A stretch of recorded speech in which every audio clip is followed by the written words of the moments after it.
Hello viewers, আজকে আমি আপনাদেরকে এমন 5টি স্টেপ সম্পর্কে জানাবো যেগুলো ফলো করলে আপনিও আপনার লক্ষ্যে পৌঁছাতে পারবেন। তো বেশি কথা না বাড়িয়ে চলুন ভিডিওটি শুরু করা যাক। নাম্বার 1, লক্ষ্য নির্ধারণ করো। প্রথমে কি করতে চাও সেটি পরিষ্কারভাবে নির্ধারণ করো। লক্ষ্য ছাড়া কাজ করা মানে অন্ধকারে তীরচূড়া। নাম্বার 2, কাজের তালিকা তৈরি করো। দিনের শুরুতেই কোন কাজগুলো করতে হবে তা লিখে রাখো। এতে সময় নষ্ট হবে না, অগ্রাধিকার বুঝে কাজ করা যাবে।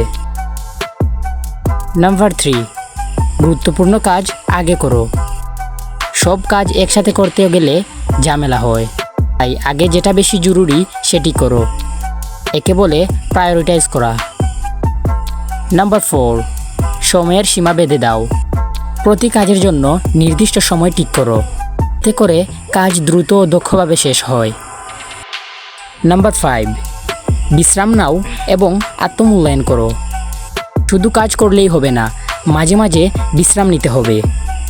দিনের শেষে ভাবো কতটুকু করেছো এবং কিভাবে আরও ভালো করা যায়।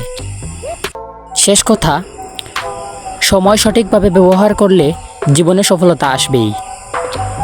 তো আজকের ভিডিওটি আপনাদের ভালো লাগলে একটা লাইক, কমেন্ট, শেয়ার এবং একটা ফলো করে যাবেন।